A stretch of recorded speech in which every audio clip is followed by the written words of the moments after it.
Millonario finge ser pobre para encontrar madre para su hijo. La camarera humilde sorprendió a todos.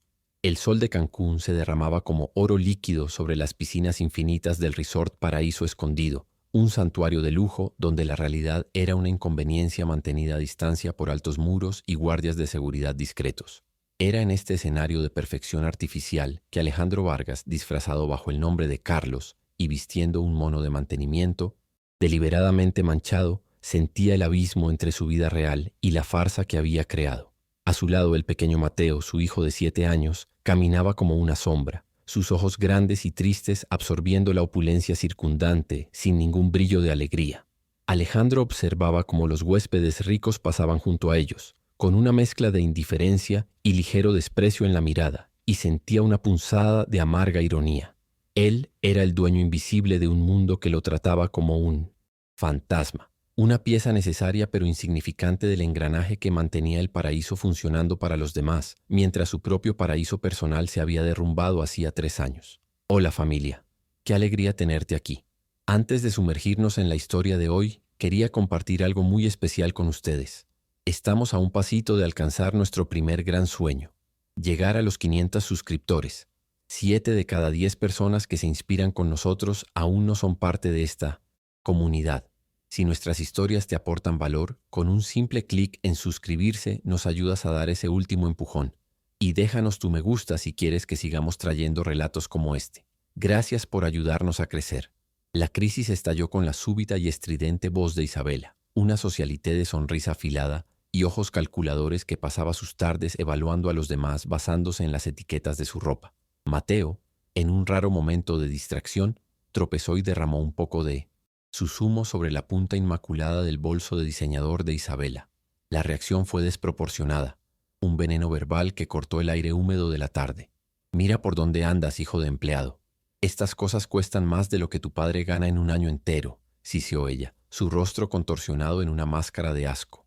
Mateo se encogió, las lágrimas brotando silenciosamente, no por el regaño, sino por el peso de la humillación que parecía perseguirlo. Alejandro sintió que la sangre le hervía. Su mano se cerró en un puño dentro del bolsillo, el instinto protector de padre luchando contra la necesidad de mantener su disfraz.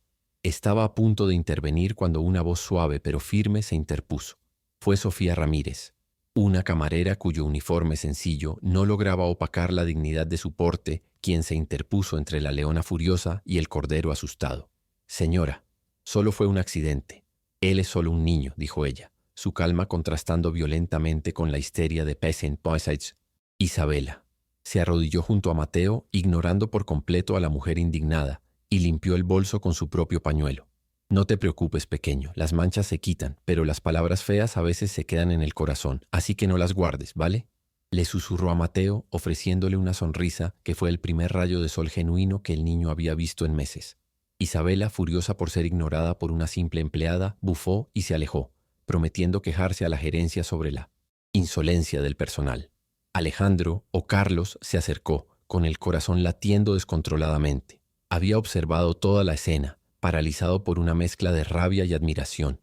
Vio el coraje de Sofía, su compasión innata que no pedía nada a cambio, y sintió que su farsa se desmoronaba bajo el peso de su propia negligencia. Le agradeció a Sofía con la voz entrecortada, y ella simplemente sonrió, sus ojos posándose en Mateo con una preocupación genuina que el dinero no podía comprar. «Cuídense», dijo ella antes de alejarse para retomar su trabajo. La breve interacción dejó un rastro de devastación en el espíritu de Alejandro. No solo estaba poniendo a prueba al mundo en busca de una figura materna para su hijo, se estaba enfrentando a cuán ausente y ciego había estado, permitiendo que el dolor y la riqueza lo aislaran de la verdadera humanidad. Aquella noche la opulencia de su suite presidencial le pareció sofocante, una prisión dorada. La imagen de la crueldad de Isabela, y más aún de la bondad de Sofía, se repetía en su mente. La culpa era un monstruo que lo devoraba por dentro. Él había creado aquella prueba cruel, exponiendo a su vulnerable hijo a la dureza del mundo para satisfacer su propia desconfianza. Había usado su poder y su dinero para esconderse, para hacerse pequeño, y en ese proceso había hecho aún más grande el sufrimiento de su hijo. El llanto silencioso de Mateo, en medio del lujo, era un eco de su propio fracaso como padre. Se dio cuenta con una claridad dolorosa de que no era el mundo el que necesitaba ser puesto a prueba, sino su propio corazón. Su búsqueda no era de una mujer perfecta, sino de su propia redención, y sentía, con un miedo abrumador, que quizás ya era demasiado tarde. Al día siguiente, movido por una necesidad apremiante de conectar con la única fuente de autenticidad que había encontrado en aquel desierto de apariencias, Alejandro buscó a Sofía. La encontró en el comedor de empleados, un espacio ruidoso y sin glamour que, sin embargo, parecía más real que cualquiera de los restaurantes de 5 estrellas del resort. Aún como Carlos, se acercó tímidamente, agradeciéndole una vez más por su amabilidad del día anterior. Sofía simplemente se encogió de hombros con una cálida sonrisa, insistiendo en que no había hecho nada especial. Fue precisamente esa humildad lo que lo desarmó. Ella no buscaba reconocimiento ni recompensa. Su compasión era un reflejo natural de su alma. Durante la breve conversación, la observó interactuar con sus compañeros, compartiendo su comida con un joven ayudante de cocina que parecía exhausto, ofreciendo una palabra de aliento a una colega mayor. Alejandro se dio cuenta de que su bondad hacia Mateo no era un acto aislado, sino la esencia misma de su ser, lo que profundizó el nudo de culpa en su estómago por engañar a una persona tan pura. En los días siguientes, Alejandro orquestó discretamente pequeños encuentros. Le pedía a Mateo que lo esperara cerca del área de Empesitz, servicio de habitaciones donde Sofía trabajaba, o aparecía accidentalmente en la misma sección de la playa, reservada para los empleados durante el descanso de ella. Cada interacción era una nueva revelación. Observó cómo Sofía le enseñaba a Mateo a construir un castillo de arena, no con la prisa de quien cumple una tarea, sino con la paciencia infinita de quien disfruta genuinamente del momento. La vio contarle historias sobre las estrellas de mar y las gaviotas, y por primera vez escuchó el frágil sonido de la risa de su hijo, un sonido que él pensaba que se había perdido para siempre el día que su madre murió. Sofía no veía a Mateo como un niño problemático o silencioso. Lo veía como un alma que necesitaba ser escuchada, aunque no usara palabras, y su enfoque gentil estaba demoliendo ladrillo por ladrillo el muro que Mateo había construido alrededor de su corazón. El verdadero punto de inflexión emocional, el momento en que la admiración de Alejandro se transformó en algo mucho más profundo y abrumador, ocurrió en una tarde calurosa en la que el cielo amenazaba con una tormenta. Mateo, agotado por el calor y la sobrecarga emocional, tuvo una pequeña crisis de fiebre. Comenzó a llorar, un llanto bajo y angustiado, y su pequeño cuerpo temblaba en los brazos de Alejandro. Preso del pánico, el multimillonario se sintió completamente impotente. Todo su poder, su capacidad para resolver cualquier problema con una llamada telefónica, era inútil ante el sufrimiento de su hijo. Fue entonces cuando Sofía, que terminaba su turno, los encontró detrás de un área de servicio. Sin dudarlo, tomó un paño limpio, lo humedeció con agua fresca y comenzó a pasárselo suavemente por la frente y el cuello de Mateo, mientras tarareaba una antigua y suave canción de cuna. Su voz era como un bálsamo, y sus gestos transmitían una seguridad maternal que calmó al niño casi al instante, hasta que se durmió pacíficamente en los brazos de su padre. En ese instante, mientras miraba el rostro sereno de Sofía iluminado por la tenue luz del atardecer, Alejandro ya no veía a una candidata en una prueba secreta. Veía la personificación del cuidado, del amor incondicional que él buscaba desesperadamente, no solo para su hijo, sino para sí mismo. Su farsa le pareció de repente sórdida e imperdonable. Se enamoró de ella, no por el papel que podría desempeñar en su vida, sino por la mujer íntegra y compasiva que era. Una luz brillante en un mundo que él había pintado de gris con su propia desconfianza. Decidió allí mismo, con el peso dormido de su hijo en los brazos, que la prueba había terminado. Tenía que decirle la verdad, aunque eso significara perderla para siempre. La posibilidad de construir un futuro sobre una mentira era infinitamente más aterradora que la perspectiva de que su honestidad lo dejara nuevamente solo. Esa noche, de vuelta en su suite, la soledad era un océano que lo ahogaba. El silencio de la lujosa habitación era ensordecedor, roto solo por la respiración tranquila de Mateo durmiendo en la habitación de al lado. Atormentado por la decisión que había tomado, Alejandro caminó hasta una caja fuerte escondida detrás de un cuadro. De allí sacó una caja de madera de sándalo, el único objeto personal de su difunta esposa, Elena, que había traído consigo en ese viaje. Abrirla fue como reabrir una herida. El tenue olor de su perfume aún flotaba en el interior, un fantasma de una felicidad pasada. Sus dedos temblaron al tocar los pocos recuerdos que ella había guardado. Una concha de su luna de miel, una fotografía de ellos dos riendo y debajo de todo una carta sellada dirigida a él. Una carta que ella le había escrito en sus últimas semanas y que él, en su dolor ciego, nunca había tenido el valor de leer. Con el corazón martillando contra sus costillas, rompió el sello. La caligrafía de Elena, elegante y familiar, llenaba la página. La carta no era una despedida triste, sino un faro de sabiduría y amor. Hablaba de su preocupación no por su muerte, sino por la vida que él llevaría después de ella. Mi querido Alejandros, comenzaba la carta, tu corazón es tan vasto como tu ambición, pero temo que, en tu prisa por conquistar el mundo, te olvides de cultivar tu propio jardín. Heredaste de tu padre la genialidad para los negocios, pero también su terrible ceguera para lo que realmente importa. El dinero construye imperios, pero es el amor el que construye un hogar. Por favor, no dejes que tu imperio se convierta en una prisión para ti y para nuestro Mateo. Cada palabra era un cuchillo de verdad que perforaba su armadura. La carta continuaba, revelando un secreto familiar que recontextualizaba toda su vida. Elena hablaba de su hermano mayor, Ricardo, a quien Alejandro apenas conocía. Su padre lo había desheredado y expulsado de la familia hacía muchos años por haberse negado a seguir una carrera en la empresa, eligiendo en su lugar una vida sencilla como artesano en un pequeño pueblo. Alejandro siempre lo había visto como un fracaso, un idealista que le había dado la espalda a su legado. Pero Elena revelaba la verdad. Ricardo no era un fracaso, sino el guardián de los verdaderos valores de la familia. Tu padre lo veía como débil, escribía ella. Pero Ricardo era el más fuerte de todos. Él eligió la felicidad en lugar de la riqueza, la pasión en lugar del poder. Él comprendió lo que nuestro abuelo nos enseñó. La verdadera herencia no está en las acciones de la empresa, sino en los recuerdos que creamos y en el kulestonotis, amor que compartimos. La revelación fue como un relámpago que iluminó las ruinas de su vida. Elena le imploraba que encontrara a Ricardo. Vivió con dificultades, pero nunca perdió la pureza de su corazón. Él te enseñará a ser el padre que Mateo merece y el hombre que sé que eres. Búscalo, mi amor. En él encontrarás el camino de vuelta a casa, el camino de vuelta a ti mismo. Resuelve esa injusticia del pasado para que puedas construir tu futuro. Alejandro bajó la carta, las lágrimas corriendo libremente por su rostro por primera vez en 3 años. El peso de su arrogancia, de su ignorancia, lo aplastó. La solución a su dolor presente no estaba en Cancún, ni en una prueba disfrazada. Estaba en una antigua injusticia y en una promesa hecha a la mujer que amaba. Antes de descubrir qué hará Rubens con esta impactante verdad, cuéntanos desde qué ciudad y país estás viendo este video. Leemos todos los comentarios. Con la carta de Elena en las manos, Alejandro sintió un cambio sísmico en su interior. Su búsqueda desesperada de una figura materna para Mateo se transformó de repente en un viaje mucho más profundo y personal. Una búsqueda de su propia alma perdida. El rostro de Sofía se mezclaba en su mente con las palabras de Elena y la imagen fantasma de su hermano Ricardo.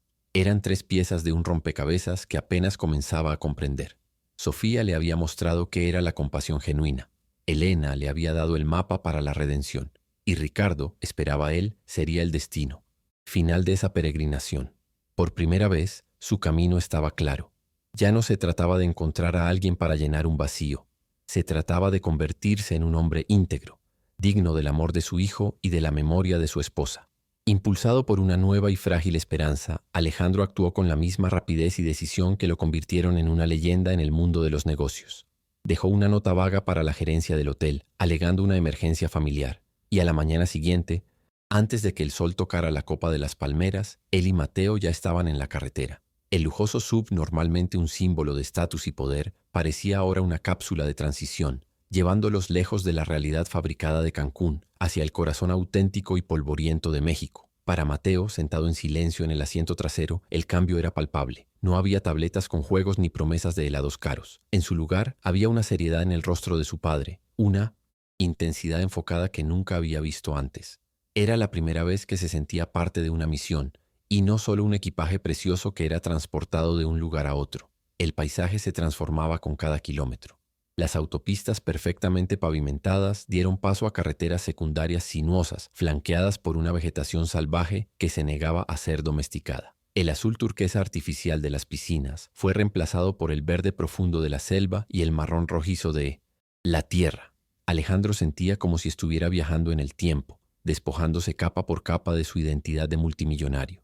Tuvo que detenerse para pedir indicaciones varias veces, con la voz vacilante al dirigirse a los lugareños, que lo miraban con una curiosidad genuina, sin el servilismo al que estaba acostumbrado. Se sentía torpe, un extranjero en su propia tierra, y esa vulnerabilidad era a la vez aterradora y liberadora. Estaba aprendiendo que un mapa en el móvil no valía nada sin la amabilidad de un extraño que le indicara el camino correcto. Finalmente llegaron a San Miguel de las Flores, el pueblo mencionado en la carta de Elena. Era un lugar donde el tiempo parecía haberse ralentizado. Casas de colores con el revoque descascarado se alineaban en calles empedradas, las gallinas corrían libremente y el aire estaba impregnado del olor a leña quemada y a tortillas frescas. Niños descalzos jugaban al fútbol en una plaza central dominada por una iglesia antigua, sus risas resonando como música. El contraste con el silencio estéril y la perfección vigilada del resort era abrumador.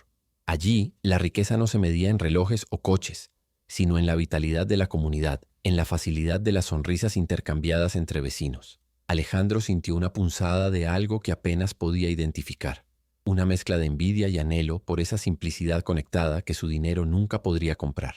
Preguntó por Ricardo Vargas, el artesano, y el nombre fue recibido con asentimientos y sonrisas cálidas. Fue guiado no por una dirección, sino por una serie de indicaciones afectuosas. Después del gran árbol de tamarindo, al lado de la casa con las bugambillas moradas. Era evidente que su hermano no era solo un residente, era una parte integral y querida de ese pequeño universo. Alejandro sintió una oleada de vergüenza por la imagen de fracasado que siempre había tenido de Ricardo. Allí, en esa comunidad unida, su hermano era sin duda un hombre rico de una manera que él nunca había comprendido. El corazón de Alejandro latía más rápido a cada paso, la anticipación y el miedo mezclándose en una emoción abrumadora. Estaba a punto de confrontar el fantasma de una vida que podría haber tenido y al hermano que había abandonado. El taller de Ricardo estaba al final de un pequeño callejón, una estructura simple de madera con las puertas abiertas invitando a la luz y a la brisa. El olor a cedro y a barniz fresco flotaba en el aire. Adentro, un hombre mayor, con el pelo canoso por el sol y la piel surcada de arrugas de expresión, lijaba cuidadosamente el ala de un pajarito de madera. Estaba tan absorto en su trabajo que no los oyó acercarse. Alejandro se detuvo en la entrada, con Mateo agarrándole la mano con fuerza. Ese era su hermano. Había una paz en él, una concentración serena que Alejandro solo veía en las fotografías de los monjes. No había móviles sonando, ni asistentes interrumpiendo. Solo estaba el hombre, la madera y la creación. Era la imagen de la satisfacción. Cuando Ricardo finalmente levantó la mirada, sus ojos se posaron en Alejandro y el tiempo se detuvo. El reconocimiento fue instantáneo, seguido por una compleja oleada de emociones que cruzó su rostro. Sorpresa, un dolor antiguo y una chispa de curiosidad. No hubo un grito, ni una acusación. Solo un silencio pesado cargado con el peso de 2 décadas de distancia y palabras no dichas. «¿Alejandro?», dijo él, su voz ronca como si estuviera usando un músculo atrofiado por el desuso. Alejandro solo pudo asentir con la cabeza, con la garganta demasiado apretada para formar palabras. Se sintió como un niño de nuevo, de pie ante su hermano mayor, despojado de todos sus títulos y fortunas, reducido a su esencia más vulnerable. Un hermano menor en busca de perdón. Sin saber cómo romper la barrera de años de silencio, Alejandro extendió la mano temblorosa y le entregó la carta de Elena. Ricardo tomó el papel amarillento con una reverencia vacilante. A medida que leía las palabras de su difunta cuñada, sus hombros se relajaron y una lágrima solitaria trazó un camino por su rostro curtido por el sol. La carta era el puente sobre el abismo que los separaba, una voz del pasado que les daba permiso para reconectarse en el presente. Cuando terminó, la dobló cuidadosamente y miró a Alejandro, no con resentimiento, sino con una profunda compasión. «Era una buena mujer», susurró. Veía el corazón de las personas. En ese momento el hielo que envolvía el corazón de Alejandro comenzó finalmente a derretirse. La conversación que siguió fue larga y vacilante, como la de 2 extraños aprendiendo un idioma olvidado. Se sentaron en taburetes de madera toscos mientras Mateo observaba fascinado las herramientas y las creaciones inacabadas que llenaban el taller. Hablaron de su padre, de su rigidez y de las expectativas aplastantes que habían moldeado sus vidas de maneras tan diferentes. Ricardo no hablaba con amargura, sino con la sabiduría de quien ha hecho las paces con el pasado. «Papá creía que el valor de un hombre estaba en lo que construía hacia afuera», dijo Ricardo. «Yo aprendí que nuestro verdadero valor está en lo que cultivamos por dentro. Te dejó un imperio, Alejandro. A mí me dejó la libertad de ser feliz. Creo que ambos recibimos la herencia que necesitábamos». Mientras los hermanos hablaban, Ricardo nunca perdió de vista al pequeño Mateo. Al notar la mirada curiosa del niño hacia el pájaro de madera, tomó la pequeña escultura inacabada, y se la ofreció a Mateo. Las alas aún no están listas para volar, dijo amablemente. A veces, las cosas que están rotas solo necesitan un poco de tiempo y un toque gentil para sanar. Luego, le entregó a Mateo un pequeño trozo de lija y le mostró cómo alisar la madera, con movimientos lentos y cuidadosos. No lo presionó para que hablara. No le hizo preguntas. Simplemente compartió su oficio, creando un espacio seguro y silencioso para que el niño existiera. Alejandro observó con lágrimas en los ojos cómo su hijo se concentraba en la tarea, sus pequeños dedos trabajando junto a los de su tío. Fue entonces cuando ocurrió el milagro. Después de unos minutos de trabajo silencioso, Mateo miró el pájaro, luego a Ricardo y susurró una sola palabra, la primera que dirigía a un extraño en años: bonito. La palabra fue casi inaudible, pero para Alejandro sonó como un trueno. Su corazón explotó de alivio y gratitud. Ricardo sonrió, una sonrisa genuina que iluminó todo su rostro, y respondió simplemente: sí, lo es, igual que tú. En ese instante Alejandro comprendió la verdadera magia de aquel lugar y de aquel hombre. No se trataba de pobreza o riqueza material, se trataba de presencia. Ricardo estaba totalmente presente, ofreciendo su tiempo y su atención sin reservas, y esa presencia era el bálsamo que el alma herida de Mateo necesitaba. Pasaron el resto del día juntos. Ricardo les mostró su pequeña casa, su jardín donde cultivaba sus propias verduras, y los presentó a sus vecinos como mi familia. Compartieron una comida sencilla pero deliciosa, preparada por la esposa de Ricardo, una mujer de sonrisa fácil y abrazo cálido. Por primera vez en años, Alejandro se sintió parte de algo real, un tapiz de relaciones humanas tejido con hilos de afecto y respeto mutuo. Vio a su hijo sonreír, una sonrisa verdadera que le llegaba a los ojos, mientras jugaba con los otros niños del pueblo.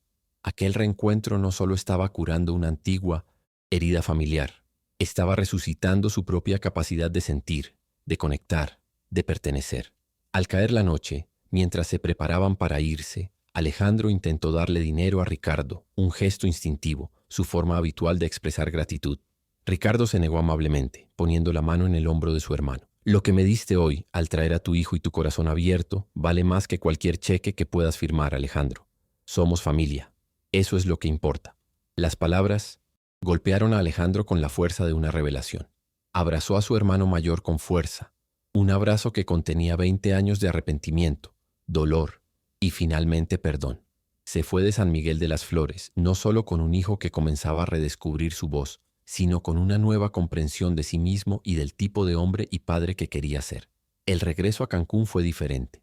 El brillo del resort ya no lo impresionaba, le parecía hueco y artificial. Alejandro ya no era Carlos, el humilde empleado, ni el antiguo Alejandro Vargas, el magnate arrogante. Era un hombre nuevo, forjado en el fuego de la vulnerabilidad y fortalecido por un amor reencontrado. Su primera y única prioridad era encontrar a Sofía para confesárselo todo e implorar su perdón, con la esperanza de que pudieran empezar de nuevo, esta vez con la verdad como cimiento. Sabía que el riesgo de perderla era inmenso, pero después de reencontrarse con su hermano, comprendió que una vida construida sobre una mentira no era vida en absoluto. Estaba listo para enfrentar las consecuencias de sus acciones, por más dolorosas que fueran. La encontró cerca del vestíbulo principal, pero la escena que se desarrollaba ante él le heló la sangre. Isabela, la socialité venenosa, estaba en el centro de un pequeño drama, con el gerente del hotel a su lado asintiendo servilmente a cada una de sus palabras.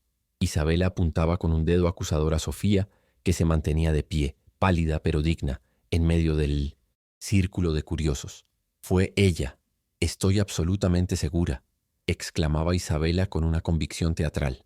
Mi pulsera de diamantes desapareció de mi habitación esta mañana, y esta camarera fue la única que estuvo allí. Debe haberla robado. Revisen sus pertenencias. Pobre y ladrona, qué combinación tan predecible. El gerente, un hombre cuya columna vertebral estaba hecha de gelatina, se volvió hacia Sofía con una mirada fría y acusadora. Señorita Ramírez, dadas las circunstancias y para proteger la reputación del hotel, tendré que suspenderla y llamar a las autoridades para que investiguen sus cosas. Es una acusación muy seria. La humillación de Sofía era palpable. Sus compañeros miraban al suelo, con miedo de intervenir, mientras los huéspedes susurraban y la juzgaban con la mirada. Estaba sola, acorralada por una mentira maliciosa y por la cobardía institucional. No he robado nada, dijo ella con la voz temblando ligeramente pero aún firme. Soy pobre, pero soy honesta. Era su palabra contra la de una clienta rica y poderosa, y todos sabían cómo terminaría esa batalla. Fue en ese preciso momento que Alejandro intervino. Cruzó el círculo de espectadores, su presencia imponiendo un silencio inmediato. Ya no llevaba el mono de Carlos. Vestía una camisa de lino cara y pantalones hechos a medida, su reloj de lujo brillando discretamente en su muñeca. La transformación fue tan impactante que por un instante nadie lo reconoció. Se detuvo, junto a Sofía, colocándose como un escudo entre ella y sus acusadores. Miró directamente al gerente y su voz cuando habló era tranquila pero cargada de una autoridad innegable. Ha habido un error, dijo, su tono gélido cortando el aire. El gerente parpadeó confundido. Señor, este es un asunto interno, comenzó, pero Alejandro lo interrumpió.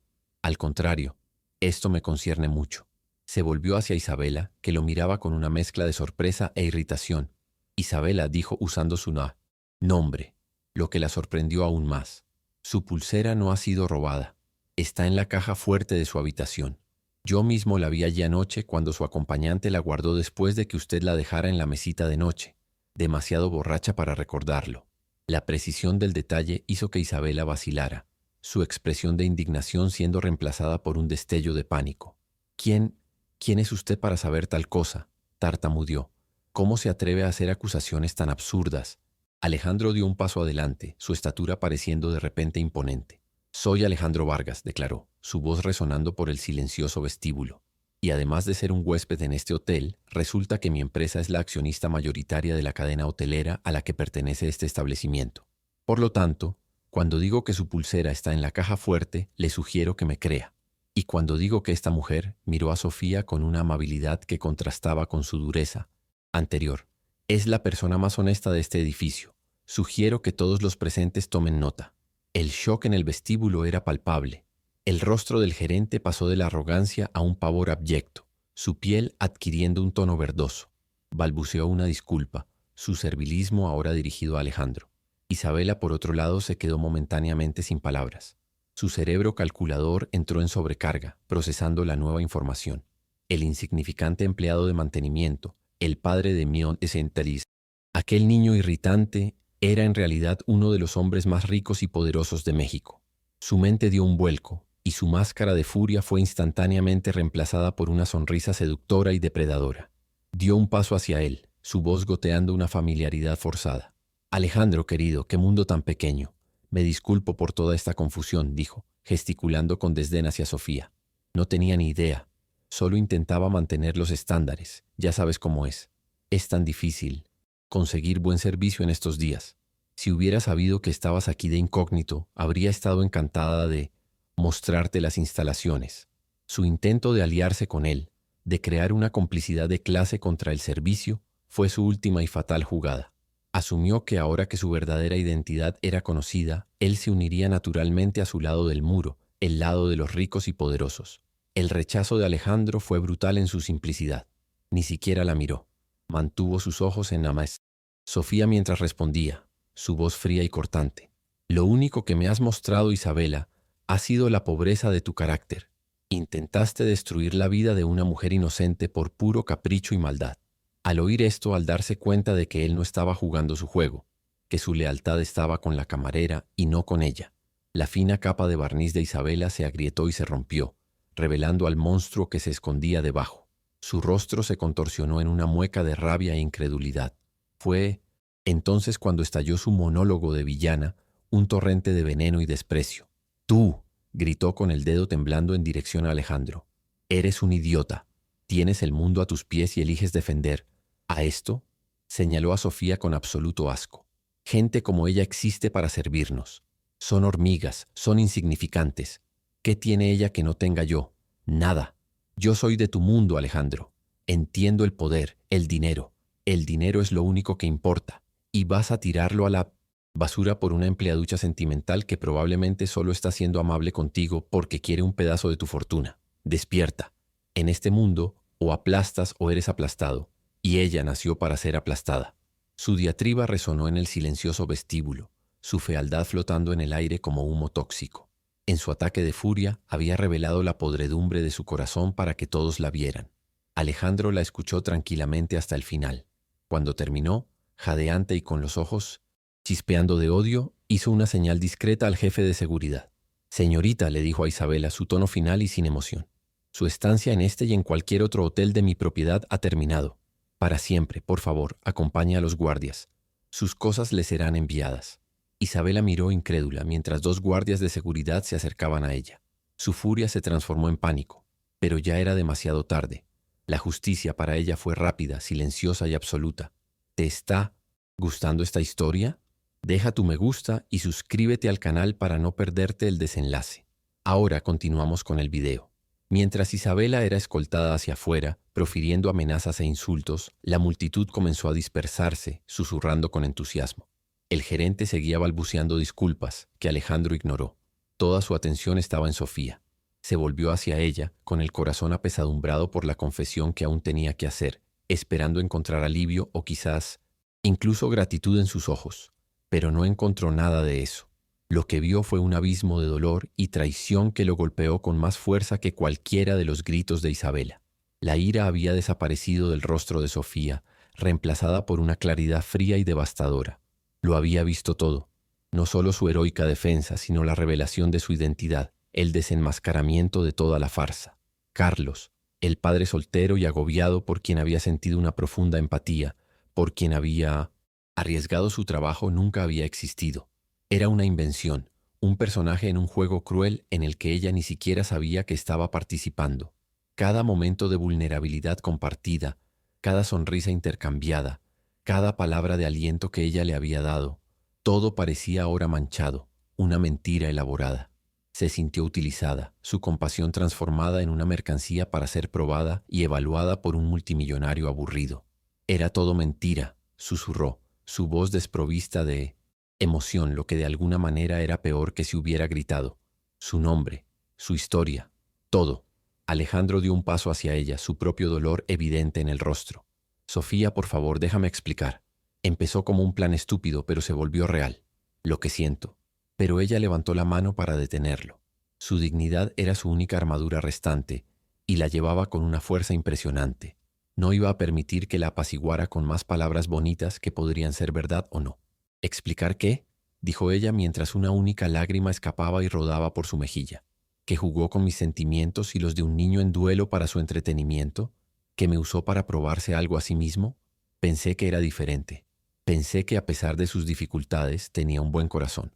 Pero su único problema es tener tanto dinero que piensa que puede comprar y vender los sentimientos de las personas como si fueran acciones en la bolsa. La verdad en sus palabras era una cuchilla, afilada, y Alejandro no tenía defensa contra ella. Sabía que, desde la perspectiva de ella, tenía toda la razón. Se volvió hacia el gerente que observaba la escena con terror. Renuncio, dijo con una firmeza inquebrantable. Luego, se volvió de nuevo hacia Alejandro, su mirada recorriéndolo de la cabeza a los pies, como si lo viera por primera vez. Felicidades, señor Vargas, dijo, la formalidad de su trato creando una distancia insuperable. Su prueba fue un éxito. Descubrió que era honesta. Espero que el premio haya valido la pena. Con estas palabras le dio la espalda y se alejó, su silueta recta y orgullosa desapareciendo por el pasillo. Alejandro se quedó atrás, en medio del vestíbulo de mármol, rodeado por su inmensa riqueza, sintiéndose el hombre más pobre y devastadoramente solo del mundo. Su victoria se había convertido en su mayor derrota. Derrotado, Alejandro regresó a la suite presidencial, que ahora parecía más un mausoleo de su arrogancia. Cada objeto de lujo, cada vista impresionante al mar solo servía para amplificar el vacío ensordecedor que la partida de Sofía había dejado. Su plan maestro había implosionado, dejando atrás solo escombros. Había encontrado a una mujer de valor incalculable y en su intento de ganarla, la había tratado como un premio a ser adquirido, repeliéndola con la misma mentalidad que se había jurado a sí mismo querer cambiar. El reencuentro con su hermano le había enseñado el valor de la autenticidad, pero había fallado en la prueba final. Desolado comenzó a hacer las maletas, con el corazón apesadumbrado de un hombre que había alcanzado la cima del mundo solo para darse cuenta de que estaba completamente solo. Su última y desesperada idea fue dejarle un sobre con una cantidad exorbitante de dinero, un gesto fútil e insultante que demostraba lo poco que realmente había aprendido. Fue entonces cuando su espiral de autocompasión fue interrumpida por una pequeña mano que tiraba de su camisa. Mateo estaba de pie a su lado, sus ojos, que habían comenzado a recuperar su brillo en el pueblo de Ricardo, ahora estaban nublados por la confusión y el miedo. Sentía la desolación de su padre y la ausencia repentina de Sofía como una tormenta en el aire. Mirando las maletas a medio hacer, su pequeña mente unió las piezas con una claridad alarmante.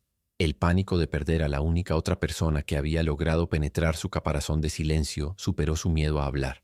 Y con una voz sorprendentemente clara y llena de una emoción que hizo estremecer a Alejandro, Mateo dijo las palabras que lo cambiarían todo. Sofía, ¿dónde está? No te vayas. Papá está triste sin ti. Yo también. Aquellas palabras, la doble confesión de dolor, golpearon a Alejandro como un rayo. Su hijo no solo estaba lamentando la pérdida de Sofía, estaba reconociendo el dolor de su padre, conectando con él de una manera que no lo había hecho desde la muerte de Elena. En un instante la parálisis de Alejandro se hizo añicos. Galvanizado por las palabras de su hijo, soltó la ropa que tenía en la mano y corrió fuera de la suite, con Mateo detrás. Corrieron por los pasillos laberínticos del hotel, esta vez no en busca de redención, sino de una última oportunidad. La encontraron en el área de empleados, junto a un casillero, guardando sus pocas pertenencias en una mochila gastada.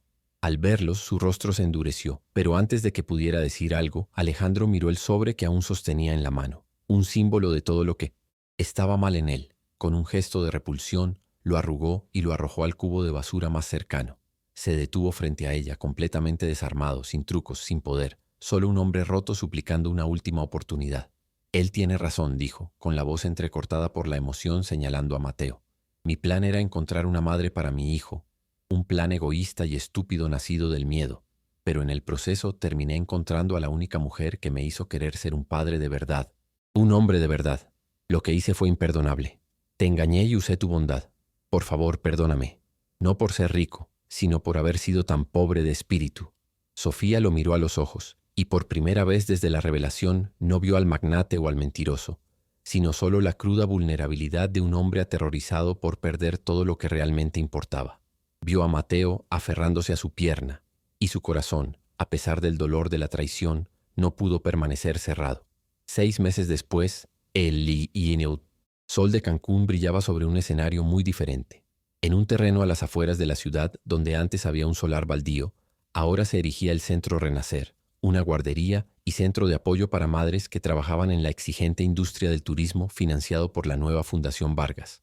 En la inauguración, Alejandro no estaba cortando una cinta, sino sirviendo platos de comida junto a Sofía, ambos llevando delantales con el logo de la fundación. Ricardo y su esposa estaban allí, riendo mientras distribuían los juguetes de madera que él había creado para los niños. Mateo, ahora un niño hablador y feliz de casi 8 años, corría entre las mesas, su risa mezclándose con la de los otros niños.